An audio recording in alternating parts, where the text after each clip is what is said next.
Ayan. Good morning po sa inyong lahat. Ay, saan? Pansamantala muna po nating pagpapahingahin si Pastor Mel kasi series break po ngayon. Supposed to be siya po yung magpipreach. Kasi sa darating po nating retreat, isa po siya kasi sa magiging tagapagsalita kaya kailangan niya pong medyo magpahinga at mag-prepare. Alam niyo, napakahirap po talagang tumayo rito sa harap. Sa totoo lang po. Napakatagal po na preparasyon at panalangin ang maghatid ng salita ng Diyos. Hindi po ito biro-biro. Hindi po ito pangkaraniwang Bible study lang or prayer meeting. Kahit ako, ayokong tumatayo dito sa harap, honestly. Kasi talagang yung salita po talaga ng Diyos pagdating sa preaching ay talagang directly, no? Ang God ang nangungusap. Dahil yun po ang kailangan ng church congregation. Kaya medyo nakakakaba. Amen. Praise the Lord po doon. Kinakabahan ako ah. Sige, tayo pong lahat ay tumayo at manalangin muna po tayo.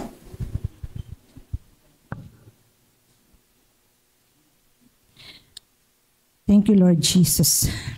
Nagpapasalamat po kami, Panginoon, sa umagang ito na kami po ay muling nagkaroon ng pagkakataong makasamba sa iyo ng may kasama. Salamat, Panginoon, dahil minsan sa isang linggo nagkakasama-sama kami hindi lang para magkaroon po ng fellowship, kundi makinig ng sama-sama sa iyong salita. Sapagkat ang salitang binibigay mo, Panginoon, sa aming lahat, yun ay ang pangangailangan ng karamihan. Kaya samahan mo po kami, Panginoon, banal na Espiritu, hinihiling ko ang makapangyarihang pagkilos mo po sa puso ng bawat isa sa amin upang ang bawat salitang maririnig namin, Panginoon, mula sa iyong salita, Panginoon, ay mangusap sa puso talaga namin. Tumimo ito, hindi namin tingnan ang tagapagsalita namin, kundi ang tingnan namin, O Diyos, ang iyong salita. Pangunahan mo po ang iyong lingkod, itago mo po ang iyong lingkod upang ikaw ang makita, ikaw ang maparangalan. Banal na Espiritu, hinihiling po namin sa mga oras na ito ang kapuspusan mo sa bawat isa po sa amin, ang makapangyarihang pagkilos mo sa puso at isip ng bawat isa dito. Salamat po, Ama, sa pangalan ni Jesus. Amen. Makakaupo na po tayong lahat. Ang binigay po sa ating mensahe ng Panginoon sa umagang ito ay ipapakita po sa atin ng Panginoon kung ano yung original. Ayan. Pag sinabi nating original, yung talagang biblical na paraan ng pagsamba. Ayan po. Pag-aaralan po natin ngayon yung buhay ng mga Levita. Ayan, no, yung mga Levites. So ang topic po natin ngayon, paano ba ang pagsamba the Levites way? Ayan. Pero bago po yon, bigyan muna po tayo ng background. Sa Biblia po, meron po tayong actually 12, 13 tribo ng Israel. Pwedeng pakita na po yung 12 hanggang 13. Kung maalala niyo po, si Jacob, si Jacob po ay anak ni Abraham. Si Jacob po ang nagpasimula ng mga iba't ibang mga tribo, iba't ibang mga uri ng mga Israelita nung panahon niya. Nagsimula sa kanyang 12 anak. Si Jacob po, ngayon ang pangalan po na binigay sa kanya ng Bible from Jacob ay Israel. So nung si Jacob po ay mamamatay na, tinawag niya po yung kanyang 12 anak. Ito po sila. Okay, sige. Isa-isain ko na lang po. Ano po? Okay? Si Judah, si Reuben, si Simeon, si Levi, si Zebulun, si Issachar, si Dan, si Gad, si Asher, si Joseph, si Manasseh, at saka po si Benjamin. So 12 po sila. Kasi nung panahon po ng mga Israelita, ang kultura noon, pag mamamatay na po yung tatay, lalo na kapag siya po ay kabilang sa mga pinuno ng bayan, karaniwan po, nagbibigay siya ng blessing. Sa atin ngayong panahon natin, ito yung mga contract signing. Bago tayo pumapasok sa isang legal na usapan, may mga kontrata, may mga resibo. Kasi kapag wala kang kontrata, wala kang mga resibo, pwede kang ma-scam, pwede kang maloko. Pero noong unang panahon po, sa panahon ng Biblia, hindi ganon.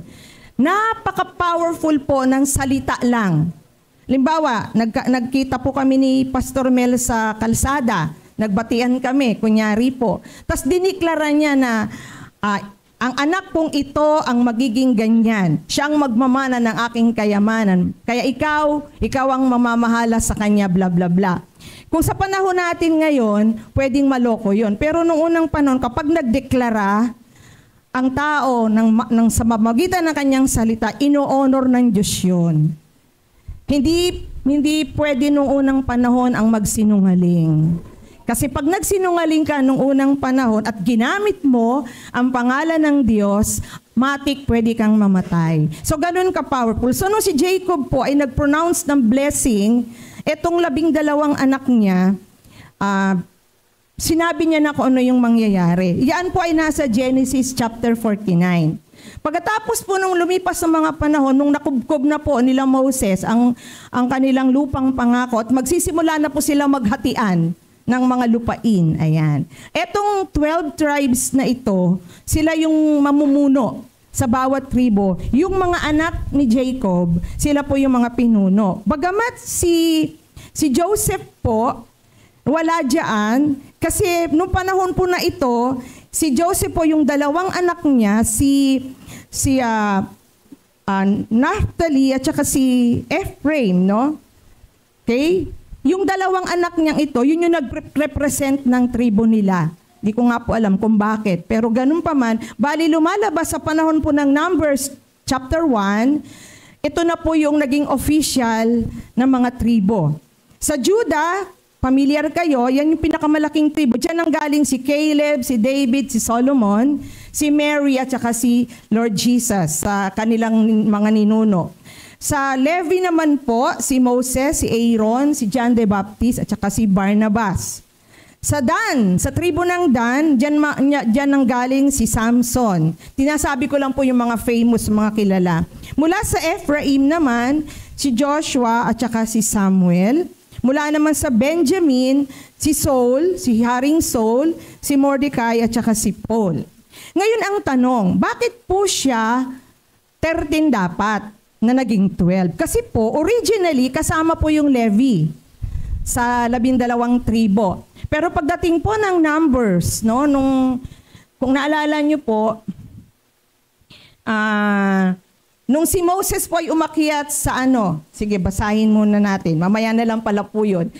Paliliwanag ko po munang mamuti, kasi ang Levi po, sineperate sila ng Diyos nung panahon na po ni Moses. Tinanggal na po si Levi, yung tribo ng Levi mula sa 12. Okay, kaya po, lahat po mula sa 13. Kaya po naging 12 na lang. Paliliwanag ko po sa inyo kung bakit. Kasi sila po yung pag-aaralan natin, yung tribo ng Levi. Ayan, bakit espesyal ang mga Levita? Bakit tinanggal sila sa 12 tribes? Ayan, unang-una, pakibasa po, 1, 2, 3. Ayan. Kasi po, nung background muna po tayo. Nung si Moses po ay umakyat ng bundok para pakinggan yung mga utos ng Lord, di po ba naalala nyo kung nagbabasa po tayo ng Bible, sinabi po ng Panginoon kay Moses yung 10 utos ng Diyos na nakasulat po sa 2 tipak ng bato. Nung siya po ay nasa itaas ng bundok, kasalukuyang nakikipag-usap sa Diyos, yung mga taong naiwan sa baba, lahat ng mga tribo, tong 13 tribo na ito, no? Originally, 13.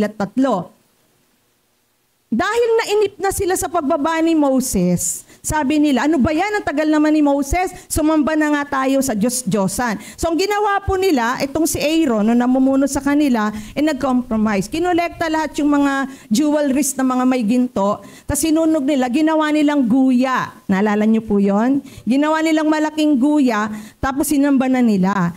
So nalaman ni Moses sa taas ng bundok yon. Sabi ng Diyos kay Moses, oy, Moses, tingnan mo yung mga taong iniwan mo sa baba.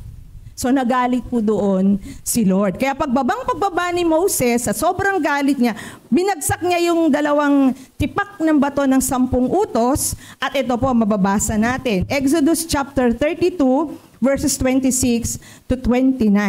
Unahin po natin yung verse 26, basa.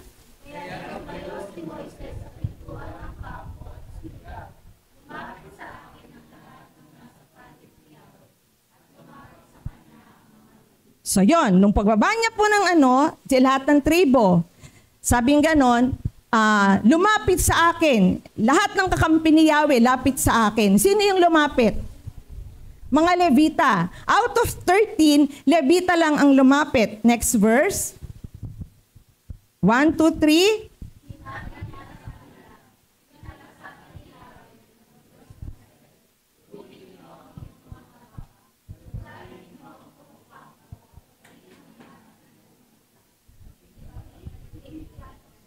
Next verse.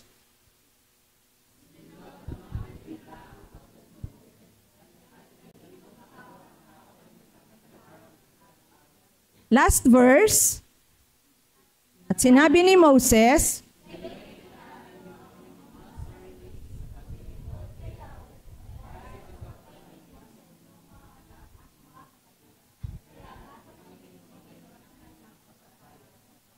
so yun yung original na dahilan ng nanawagan si Moses, lumapit sa akin kung sino yung panid sa akin, Levi lang, yung tribo lang ng Levi ang lumapit sa kanya. Kaya ang ginawa ng Lord, yung Levi ang inatasan niyang patayin lahat ng mga sumuway sa kanya. At mula doon, sabing ganon, tatanggapin niyo ngayon ang kanyang pagpapala. So yun yung pag-aaralan natin. Ano yung mga pagpapalang tinanggap ng mga Levita? So si Lord mismo, hindi si Moses ang namili ng Levi para iwalay. Si Lord mismo. Pangalawa, bakit espesyal ang mga Levita? Kasi, ready, go?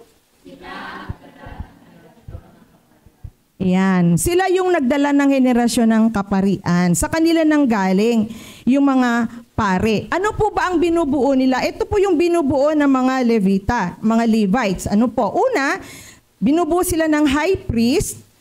Ito po si Aaron, no? Sa panahon nila, si Aaron. Pero nung panahon na po ng sumusunod-sunod, nandiyan na si Eli, sina Samuel, ayan, high priest. Pagkatapos binubuo din ng mga priests, ito naman yung mga anak ng high priest. So halimbawa, ako ay high priest. Yung anak ko, tawag sa kanya priest. Okay po? Pangatlo, yung mga karaniwang Levites. Ito yung mga ordinary, mga common people na mga Levita. Okay, kung pag-aaralan po natin sa panahon natin ngayon, wala na tayong high priest. Sino na yung high priest natin? Si Lord Jesus Christ, di ba? Tapos, yung priest, sino na ngayon ang mga priests?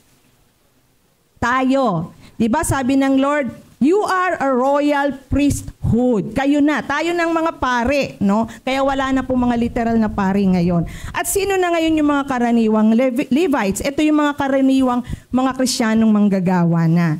So yan po. Okay, ngayon ano po ba yung tungkulin ng mga Levites? Mabilisan, no? Pag-aralan natin. Kung babasahin nyo po yung, kasi nasa Bible reading po ako ng Old Testament. Kung babasahin nyo po yung buong Leviticus, Numbers, and Deuteronomy, mababasa niyo po dito kung ano yung mga ginagawa ng mga Levita. So pag-aralan muna po natin, ano yung mga tungkulin nila. Unang-una, sila po yung nangangalaga ng templo. Sila yung in charge sa construction, yung pagpapatayo, pagpapukpuk-pukpuk dyan, no? Sila yung tagabantay ng templo, baka kasi may nakawin. Sila yung mga naglilinis ng templo. So kung pag-aaralan natin ng buo sa panahon natin, sino sila? Yung ating maintenance department. 'Di ba? Kaya yung pagdating ninyo, uupo na lang kayo. Yung mga nag-ayos niyan, no? Naglinis, no? Nag-set up ng lahat ng mga silyang yan, no? Sila ang mga dakilang Levita natin. Sila yung mga nasa maintenance department. Palakpakan po natin ng Panginoon para sa kanila. Yan. Sipin nyo na lang, kung wala sila, no, nga kayo dyan, kanya-kanya kayong buhat ng silya, at kayo ang paglalampasuhin. Ayan. Pangalawa, sila rin yung naghahanda sa araw-araw na preparasyon ng pagsamba. Sila yung, nung panahon ng Levita, pag malapit na yung seremonya, ilalabas na nila yung mga cups, yung mga vessels, no, ayusin nila yung mga gamit, no, sa harapan. Sila yung tatanggap ng mga bisitang papasok sa tabernakulo. Sa panahon natin, sila yung ushering department. Sila yung naghahanda ng mga cups, pag-offering, di ba? Sila yung nag-welcome ng ating mga bisita. So sila yon. Palakpakan natin ang ushering department doon. Ayan. Okay? Pangatlo, o kayo naman ang bumasa, pangatlo. Yun. So, sila yung mga legal. Sila yung panahon ng Levita, lahat ng mga kasunduan ng mga tao, sila yung taga-pirma, sila yung taga-submit ng mga legal documents, no? Sila yung nagsusulat ng history nila araw-araw. Kaya meron tayong Bible, no? Sila yung mga scribes nagsusulat ng history nila araw-araw. Sila yung nire-record nila yung mga sermon ng kanilang mga pari, no? Sila yung nagtatala ng lahat ng mga aral ng leso. Sila yung gumagawa. Sila yung nagmamando ng lahat ng mga kapapilan, mga documents, pamumuno ng mga legal matters, ng mga administrative. Ayan. So sa panahon natin, sila yung ating admin, sila yung ating mga secretaries, sila yung ating mga temporal excellence people. Palakpakan natin sila ron. Ayun. Okay? Pangapat, 1, 2, 3. Ayan. Bago yun, basahin muna natin yung Deuteronomy 21:5. Dito ko po kinuha ito, no? 1, 2, 3.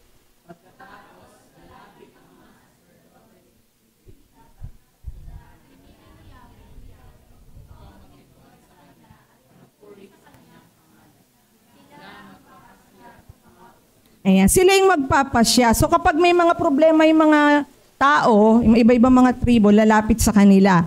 May problema po ako, payuhan niyo po ako. So sa panahon natin, sila po yung mga counselors natin, yung mga leaders ng church natin, yung mga department heads natin, age level department head, sila yung mga counselors, yung nagbibigay sa atin ng payo, nagde-decide kung ano dapat natin gawin bilang miyembro. Palakpakan natin ang ating mga leaders. Ayan. Praise God sa inyo. Okay, number 5, sila rin yung kautusan. Basahin po natin yung, may verse ba akong, ayan, sige po. Pakibasa po, yung Nehemiah. 1, 2, 3. Tumayo ang mga tao.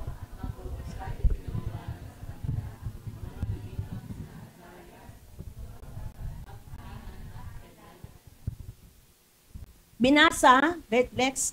Binasa nila ang kautusan ng Diyos at isinaayos ang ilang wika at ipinawalay ko ang kaunawaan ng mga tao. So hindi lang nila binasa, ano pa yung ginawa nila pagkatas basahin, pinaliwanag. So sino sila sa panahon natin? Sila yung mga BS leaders nyo.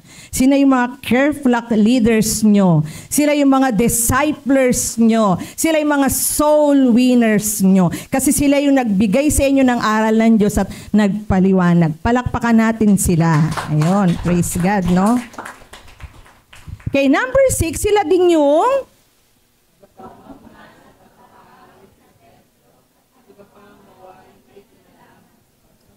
yun. So, yung mga Levites, no, gagawin na nila, ipiprepare na nila yung mga musical instruments, yung mga kakantahin. Sila yung mga praise leaders nung panahon na yon, no? Sila yung mga prayer warriors. So, sa panahon natin ngayon, sila yung ating IPM at ating PMM, yung ating praise and music ministry at yung ating mga prayer warriors. Palakpakan natin sila. Yon. At syempre, to the highest level na gawain ng mga Levita, yung number 7, 1, 2, 3.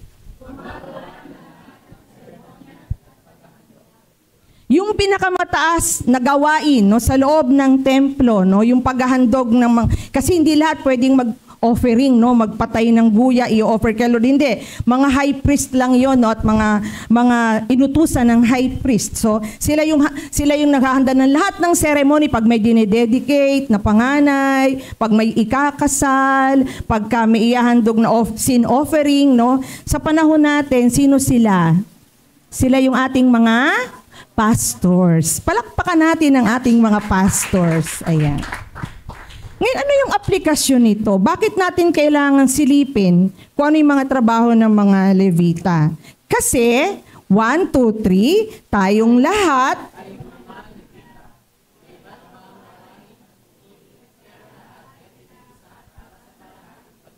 yan. So, ibig sabihin, lahat tayo mga Levita.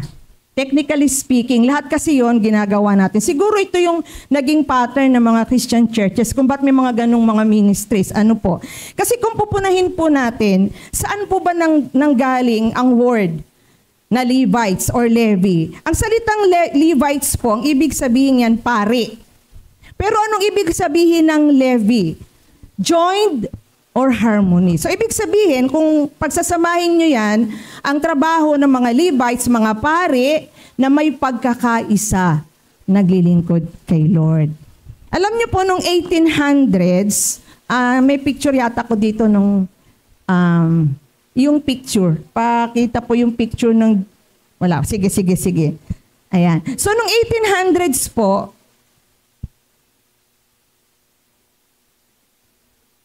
okay, sige, naglo-loading daw. Okay, sige po. Kung isa-summarize po natin yan, mula sa Levites at saka sa Levi, ang pagsamba, the Levites way, ay may tulungan at pagkakaisa. So yun yung makikita nating unang aral sa unang part na pinag-aralan natin. Kahit iba-iba yung mga ministries natin, no?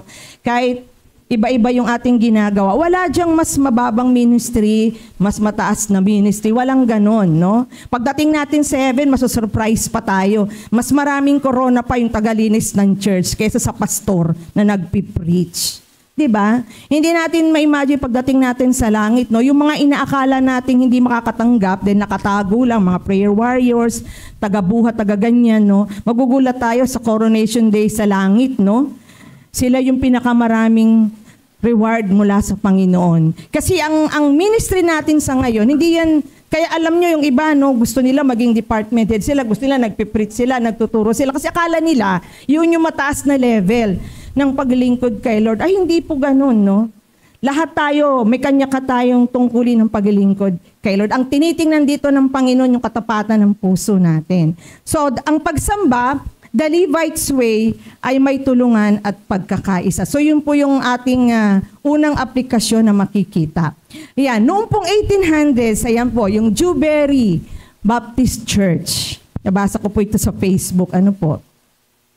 Alam niyo po noong 1800s, yung Dewberry Baptist Church na yan, sila po yung nagkwento nito, ano? Yan po ay na-divide, nahati. Bakit? Dahil lamang po sa piraso ng chicken leg. Yes po. Sino may dito sa chicken leg? Kasi po, meron po silang gathering, malaking gathering po. Nagpatlock sila, nagdala ng kanya-kanya mga pagkain. Tapos, nung malapit na pong matapos ang kainan, meron pong natirang isang chicken leg doon sa hapag. Tapos meron pong 2 member na nag-agawan doon sa chicken leg. Sabi nung isang miyembro, sabi sa akin ng Panginoon, akin yan chicken leg na yan. Yung sabi niya. Sabi naman nung isang miyembro, sinabi din naman sa akin ng Panginoon yan, akin ang chicken leg na yan. O, diba? Napaka-cheap, no? So, sa madaling salita, dahil lang sa chicken leg na yun, naggalit, nag-away sila sa harap ng mga miyembro. So, nagkatisuran. Alam niyo yun? Nagkatisuran yung mga members, tapos sa galit nung isa, ng miyembro ng gusto ay chicken leg, nagtayo siya ng sarili niyang Dewberry Baptist Church number 2. Doon din mismo sa kalye nila, no? Nagtayo siya ng sarili niya. Tapos lahat ng camping niya, sumama sa kanya. So, nagkaroon ng 2 Dewberry Baptist dahil lang sa chicken leg. O, diba, ang babaw. Pero praise God naman, kasi ayon sa tala na nabasa ko, inayos naman yun ng mga leaders, no? Pinag-usapan nilang mabuti yun. Kaya nawala na yung number 2. Balik siya sa number 1. O, yan, diba? So, hindi ito magandang, practice sa church natin. No? Huwag naman kayong mag-away dahil lang sa chicken leg, ha? Huwag kayong matisod kapag hindi kayo nabigyan ng part ng gusto nyo. Yung dahil lang sa pagkain, no? Hindi lang naabutan ng pagkain kasi naubusan. Ayaw nang umattend sa church. Wag naman ganon. Okay, so ang pagsamba, ang una nating application, ayan. Basahin natin, 1, 2, 3.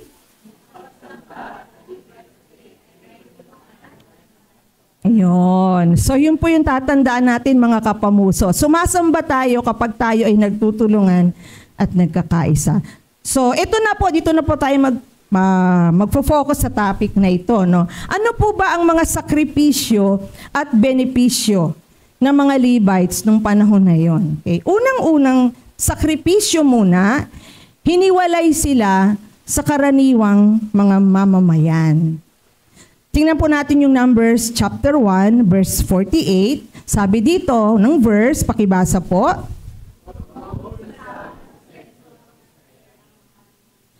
So, in-instruct ng Lord, kasi may census sila eh. Noong unang panahon kasi, kapag nakasettled down na, kahit nung panahon ni Jesus, di ba, nagkakaroon sila ng census, nililista nila sa gobyerno lahat ng mga citizens ng bansa na yon. So, nung nagkaroon na ng census, nililista na lahat ng mga lahi, pamilya, mula sa pinakamatanda hanggang pinakabata, nagsisensus na, nakakalungkot. Ang sabi ng Lord sa mga Levita, wag nyo silang isama sa citizenship ng Israel. So wala silang legit na citizenship. Kumbaga sa ibang bansa, anong tawag doon? Yung alien. O kaya yung kapag kami mga walang passport, TNT, tago ng tago, di ba? Yun yung nakakalungkot na bahagi, no? Hiniwalay sila. Sabi ng Lord, hindi sila kasama sa mga mamamayan. So ghost citizen sila. Hindi sila kasama sa bilang. So pag nagkaroon ng ayuda, wala sila sa bilang. Pero ano naman yung benepisyo nila? Pero sila ay pinili ng mismo ng Diyos para maging katabi niya. Ayan. Tingnan po natin yung next slide. Ayan. Yan yung pag nandito ako, yan yung arrangement ng mga tribo, no? Hindi natin nababasa yung mga maliliit kasi, no? Nakaspecify po dyan yung mga tribo. Ayan, no? Tapos tingnan natin yung isa pang slide na mas malinaw-linaw. Ayan, ayan po yung arrangement. Ano po? Ayan, mapapansin nyo, yung tabernakulo, kasi wala pang templong tabernacle pa lang, parang tolda, ayan. Ang nasa paligid po nila, yung Mararites, Gerashon, Kohatites, ayan, at saka po si Moses, Aaron, and priests. Sila po ang nakatabi sa tabernakulo. Sa labas ng tabernakulong malaki, yung ibang mga tribo. Tingnan po natin pag kunyari naka-drone kayo, ito yung makikita nating arrangement. Ayan. Pag nasa taas kayo, may drone kunyari, yan yung korte. Nakakamangha. Ano napansin nyo? Kulay, korteng krus, di ba? So sa panahon pa lang nila, in-anticipate na there will be a cross, no? Sa panahon. Makikita nyo po yung apat na nasa gitna, ay yung tatlong nasa gitna. Yan po yung mga Levites. Nagets nyo po. So ibig sabihin, yung pinakamalapit, basahin po, nabasa na ba natin yung verse na yung binigay ko dyan? Sige, pakitingin po natin yung verses. Ayan. Basahin po natin ang mga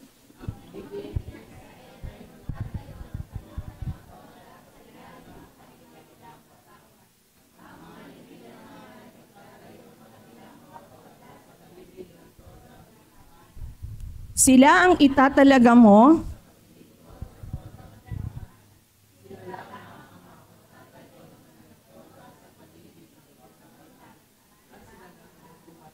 yun. So yun naman yung kanilang benepisyo. Hindi sila legit citizens. Ibig sabihin, hindi siya kabilang sa ordinaryong citizens ng Israel. Pero kita nyo naman, katabi nila si Lord, no?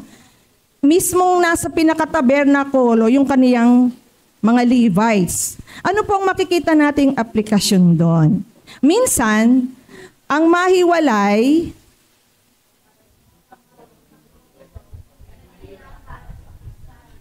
pero di ba? Minsan ang mahiwalay sa pangkaraniwang takbo ng mundong ito mahirap. Kasi ang daming pressures ng world, no? Minsan sabi mo, ayoko maging Kristiyano kasi hindi ako pwedeng magganito, hindi pa ako pwedeng magganyan. Sa karanasan ko, pag nagba-Bible study ako, no? Kaya maraming ayaw tumanggap kay Lord kasi kahit gusto nila. Bakit? Kasi alam nila may iiwan sila eh. Tama ba? Naku, pag ako naging Kristiyano, iwanan ko yung ganito, hindi, iwanan ko yung barkada ko, iwanan ko yung bisyo ko, ganito na. Ganito, ganyan. So, ang tendency, ayaw nila ngayong maging Kristiyano. Totoo naman kasi talaga. Bagamat hindi naman bigla ang may iwan mo, no? Pero yun yung isang sakripisyo ng isang Kristiyano. Kasi once naging Christian ka, iiwanan mo lahat ng mga nasa mundo. Even yung fashion, even yung mga uso na hindi maganda, even yung mga barkada mong mahal na mahal mo, yung mga nakagawian mong hindi maganda na mga bisyo, iiwanan mo yun eh. Yun yung sakripisyo doon. Pero, ito naman ang isang bagay, ang mapalapit sa Diyos, ang kukumpleto ng buhay mo. Tama ba? Kasi kapag lumalim ka ng Kristiyano, hindi mo nahanapin yun eh. Diba? Hindi mo nahanapin yung kaibigan mong yun kasi bibigyan ka ng Lord ng mas okay na kaibigan. Amen ba? Hindi mo na iiyakan yung girlfriend mo o boyfriend mong iniwan dahil hindi Kristiyano kasi may nakalaan si Lord sa'yo na mas sapat na girlfriend or boyfriend. Uy, kinilig sila doon. Diba? Diba? Hindi, naalala ko nung ako po ay kabataan pa sa Maynila, yung meron po kaming elder, no? May elder po kami doon na siya po ay nagtatrabaho sa isang company, hindi ko na alam kung ano yung, nakalimutan ko na yung pangalan ng company, San Miguel Corporation. Mataas po yung posisyon ng elder namin, supervisor po siya. Pero ang trabaho niya po, siya yung taga-distribute ng alak, taga-kuha ng mga kliyente ng alak, and so forth. Kaya nung siya po ay naging elder, ang lakas ng pangungusap sa kanya ng Lord, kailangan iwanan mo yan. Kahit hindi ka umiinom sa loob ng kumpanya mo, pero ikaw ang isa sa mga tumatangkilik ng alak. Kaya iwanan mo yan. So napakahirap sa kanya kasi may family siya eh. May family siya na binubuhay at napakataas na po ng kanyang sweldo dahil supervisor na siya dun eh. Pero sabi niya, kailangan kong iwanan yun eh. Kailangan kong magsakripisyo. So iniwan niya po. Pero nung mapalapit siya sa Diyos, yun yung kumumpleto ng buhay niya, mas yumaman pa siya kesa nung siya ay supervisor sa Ginebra. Alam niyo po kung bakit? Lahat po ng anak niya, nung graduate, ang tataas ng posisyon sa company. Buhay doon siya. No, naging napakabuti ng Panginoon sa kanya. So, si Lord ang kukumpleto ng buhay mo kahit may iiwanan ka. Yung mga dating layaw mo noon, pag ginibap mo kay Lord lahat yun, matututo ka makontento. Tama ba? Pag sinakripisyo mo yung material na bagay, bibigyan ka ng Lord ng kakontentuhan kasi siya yung kukumpleto sa'yo. So yan po yung isang magandang bagay. Ang pagsamba sa Panginoon, ano ang aplikasyon natin? Ang pagsamba, ayun. So yung pagsamba natin kay Lord, hindi lang pala yan yung prayer, hindi lang pala yung Bible reading, hindi lang pala yung pagsisimba tuwing linggo. Yung pagsamba natin, yung life itself, yung buhay natin mismo. Yung pagdating ng Monday, Tuesday, hanggang Sunday, ano kang Kristiyano? Anong klaseng Kristiyano ka sa trabaho mo, sa bahay mo, bilang magulang, bilang anak, bilang estudyante, bilang trabahador, no? Anong klaseng buhay Kristiyano ka? Ang buhay mo ba ay buhay ng pagsamba? O tuwing linggo ka lang Kristiyano?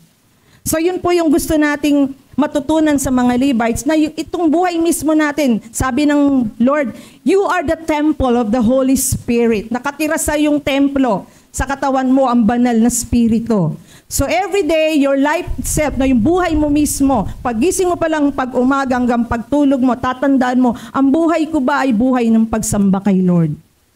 O pagdating ba ng Monday hanggang Friday, hindi na siya yung priority ko, iba na. So yun po yung una nating matututunan. Pangalawa, okay, ang isang sakripisyo po ng mga Levites ay, yan, tingnan po natin yung verse. Ang sabi po ng verse sa Joshua,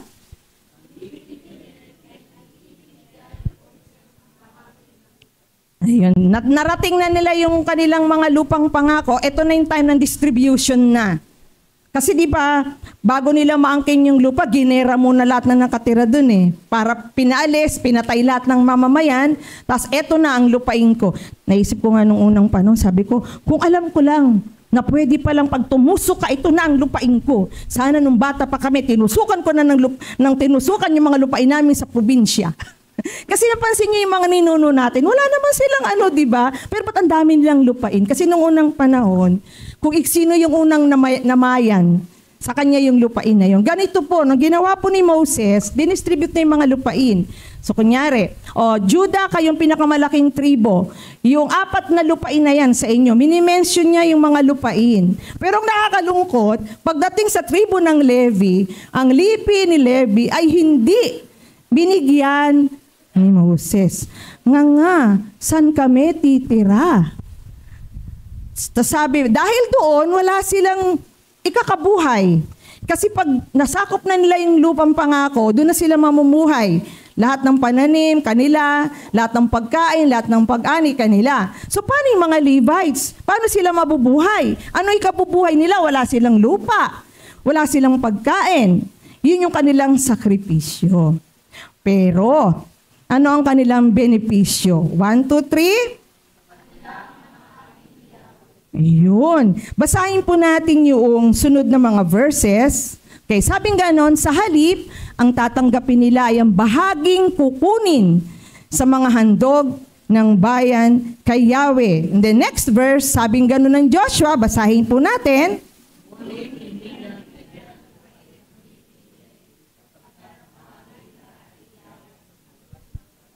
Paano yun? Kasi ang standard po ni Lord nung panahon na yun, sige, yung 12 tribes, eto ang requirement. Yung 10 bahagi ng lupain nyo, kung meron kayong 200 square meter, ilan ang 10% niyan? 20. Okay, lahat ng 10% ng lupain ninyo, ibibigay nyo sa Levites. O, diba? Hindi lang yon. Sabi ng Lord, lahat ng aanihin nyo, kunyari, umani sila ng 10 kaba ng bigas, 10% niyan sa Levites. Kasi lahat ng 10%, lupa, kinikita, tanim, panganay, ino-offer sa templo, kay Lord yon. So ang sabing ganun ng verse, ang bahagi ni Yahweh kanino mapupunta? O, diba? Sibi ko may 12 tribes yan. Yung 12 tribo, ibibigay sa, ay napakayaman ng mga Levites, no? Grabe. Ang dami nilang mana. So, yun naman yung benepisyo nila. Yung part mismo ni Lord ay sa mga Levites. Kaya nga po sa mga panahon natin ngayon, di po ba? Yung mga tithes nyo po, no? Yung mga tithes nyo, ay talagang dyan po kinukuha lahat ng expenses ng church, and mostly po yan po yung mga pangsweldo natin sa ating mga manggagaw. Biblical po iyan. So wag niyo pong isipin na kami ay dinadaya ng church. Ayan po. So ano ngayon po ang ating aplikasyon? 1, 2, 3.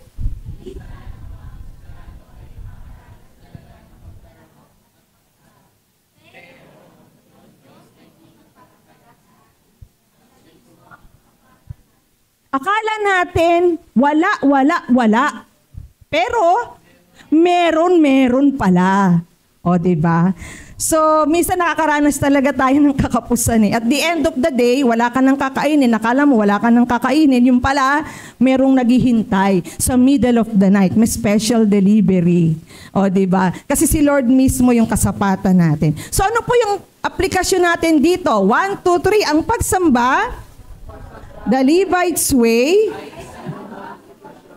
Ayan. Hindi ka lang magsisimba pag maganda ang mood mo. Hindi ka lang magsisimba pag okay ang health mo at wala kang sakit. Hindi ka lang magsisimba pag everything is okay, may pera ako, wala akong sakit, maganda ang buhay namin, hindi kami nag-away ng sweetheart ko, and etc. Pero, kapag may problema na ako, may nararamdaman na akong hindi maganda, kapos na ako, saksakan ng problema, naghiwalay kami ni ganito, ay, ayokong sumamba. O hindi ganon.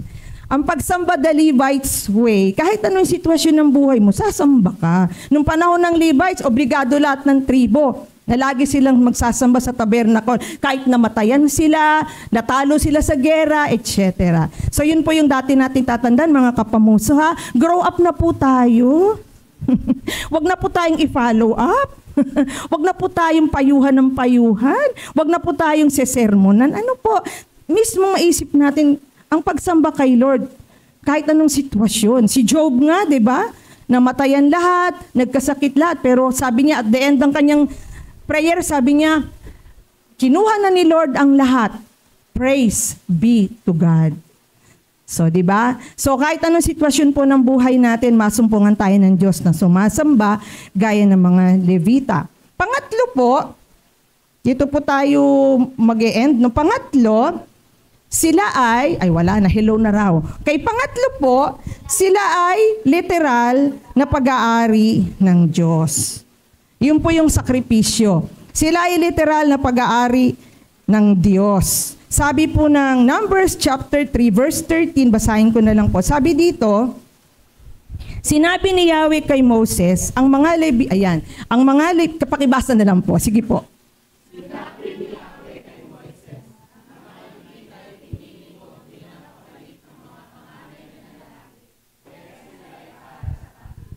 Ayan. Lilinawin ko lang po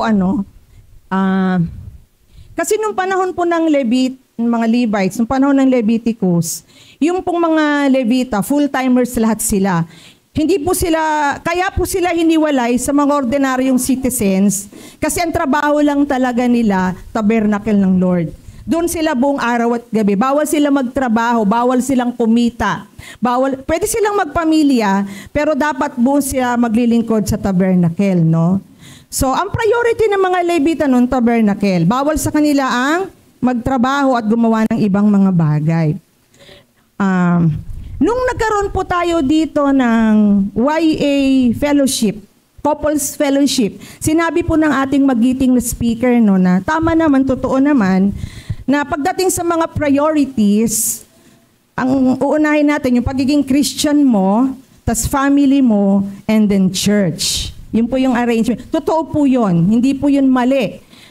Pero kung tayo po ay karaniwang Kristiyano. Pero sa case po kasi ng mga full-timers, lalo na po yung mga tinatawag na mga pastor, may certain calling, maging pastor, maging missionary, maging evangelist, na ang kanilang magiging trabaho lang ay sa church, no? Ang magiging order of priority, hindi na po ganon. Ang order of priority, pagiging Kristiyano, pagiging lingkod ng Diyos, pagiging family, pagiging church. Yun na po yung magiging arrangement. Doon po tayo nagkakaroon ng konting mga problema. Kasi ako po, honestly, masakit din po talagang tanggapin, na kapag ikaw ay pastor na may tinawag ka talaga sa gawain ng Diyos, hindi ko na pag-aari ang pamilya ko. Kaya nung maliliit pa po yung mga anak ko, palagi kong pinaliliwanag sa kanila yung kapag every time na wala yung papa nila, halimbawa po, may biglaan pinuntahan si pastor na emergency, may mamamatay na, o may kailangan pa na lang matinding sakit, nung araw na yon meron kaming lakad, no, meron kaming date, mga ganyan, uunahin niya yon. So, masakit yon. Kaya sasabihin ko lagi sa mga anak ko, pag tinanong niya, lagi pinapaliwanag ko, kasi anak, mahal ni Papa nyo si Lord Jesus. Yun lagi ang mahal ng Papa ninyo si Lord Jesus. Kaya karaniwan po, kung mapapansin po natin, nung ako po ay nagturo sa Bible School, 20 years po ako nagturo sa Bible School, mga naging estudyante ko, puro mga pastor, missionary, evangelist, mga pastor's kids. Iisa po yung common denominator nila lahat, lalo na yung mga pastor kids. Unang-una nilang sasabihin sa'yo, ayokong maging anak ng pastor. At naranasan din yan ng mga anak ko, aaminin nila yan, no? Kasi mahirap talaga maging anak ng pastor, no? Pero, kasi napakarami talagang sakripisyo sa totoo lang po. Naalala ko noong nag-mentoring kami ni Pastora Tricia, no? Kung naalala ni Pastora Tricia to. Noong si Pastora Tricia ay papasok na sa pagpapastor dahil asawa niya si Pastor Nal, sinabi ko sa kanya, Pastora Tricia, ito yung unang-unang sasabihin ko sa'yo. Hindi mo na pag-aari ang asawa mo. Yan yung unang tinuro ko sa kanya. Hindi mo na pag-aari ang asawang, pag-aari yan ng Diyos. Kasi pastor, full-time pastor yan. So hindi ko sinabi na uunahin ng ating mga manggagawang full-time ang ibang tao, iiwanan ng pamilya. Hindi ko po sinasabi yun. At sinasabi ko lang po, kapag may pagpipilian na emergency and urgent, na kinakailangan, halimbawa ako, manganganak na lang ako, dadali na lang ako sa ospital, biglang may kakatok, may naaksidente po, ganito, ganyan. No? Magbabayad na lang ako ng pampaanak ko na inipon ko dahil cesarean ako. Biglang may kumatok. Kailangan po ng pera kasi alanganin na po ang buhay ng taong yun. So ibibigay ko. Nangyari po sa akin lahat yan. Ano po? Hindi po ako nagsisinungaling. May mga pagkakataon na kaming pamilya, wala na kaming, ito na lang, eksakto na lang yung kakainin namin. Pero merong miyembro na mas kailangan kumain kaysa sa amin. Pwede kami magtiyaga sa asin at toyo, pero sila talagang hindi. So, ibibigay mo. So, in other words, sinasabi ko palagi, iba ang tawag ng mga pastor na may full-time calling, ha? Kasi may mga pastor na hindi full-time. Mga lay pastor, no, may iba pang trabaho. Pero kapag tinawag sila sa paglilingkod sa full-time, marami talaga yung sacrifices. At ang nakakalungkot, may mga miyembrong hindi nakakaintindi noon, no? Kala nila, ang pastor nila, mayaman. Kaya ang nasa unahang listahan nila na pwedeng lapitan, utangan, hingan, ang pastor nila. Sa halip na sila yung manlibre sa pamasahe ng pastor nila, no? Sila yung nililibre. Hindi natin naiintindihan kasi na iba yung calling ng mga pastor. Mapalad ang mga pastor na may mga malalaking churches, no? Pero hindi naman sila agad nagsimula sa malaki. Nagsimula sila sa wala. Tayo, lalaki tayo, amen? Lalaki tayo, nagsimula kami sa wala No, nagsimula kami sa walang sweldo, pero may sweldo na kami, di ba? Lahat naman nagsisimula sa ganun. So sa umpisa, tiyaga lang. Kaya nga po, dahil sa ganitong kaisipan, nagsasuffer talaga ang mga pastor's family. Biblical din po yan. Mapapansin natin sa Bible, ito yung mga ilang example. Si Aaron, no, yung anak niya, si Nadab at saka si Abihu, no, sinunog ng apoy. Bakit? Nagkasala. Si Eli, yung anak niya, si Hophni at saka si Phinehas, no? Pinatay. Si Samuel, yung kanyang anak na si Joel at saka si Abijah. Lahat sila sumama. Ito yung nakakalungkot na bahagi. Nung nagtuturo ako sa Bible School, lahat ng mga anak ng pastor na naging pastor na sila, kinukwento na yung past life nila. Alam mo ba, pastora ako nung unang panahon, meron akong pastor, nakulong ako, nagdrugs ako. Iyak nang iyak yung tatay kong pastor pag binibisita ako sa kulungan. Lahat sila nagdaan sa mga ganon. Hindi naman nakakapagtaka kasi nagre-rebelde sila dahil yung mga magulang nila, kung lalo na kung parehong full-timer, hindi sila masyadong naasikas. Pa nagre-rebelde sila. Pero praise God, no?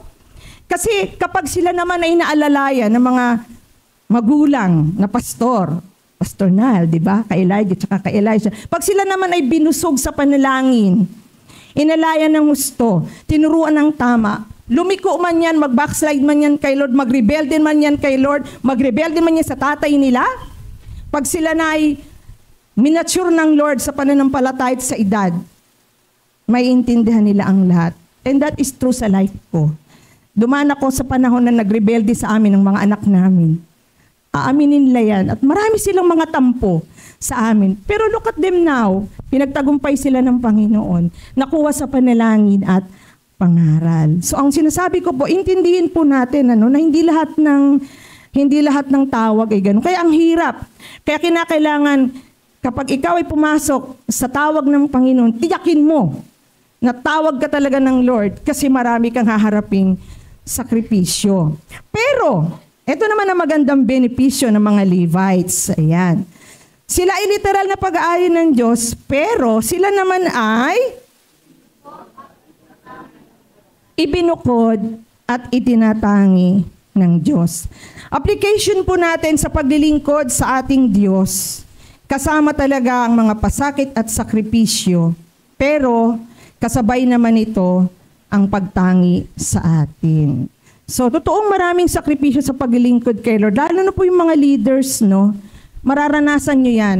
Hindi lahat ng mga miyembro ninyo mamahalin kayo. Meron dyan, sisiraan ka, leader pa naman. Meron dyan, hindi sa'yo makikinig kasi tisod sa buhay mo. Ito yung isang bagay na mahirap sa mga leader, no? Yung expectation, hindi natin yan mamimit sa lahat. Totoo yan.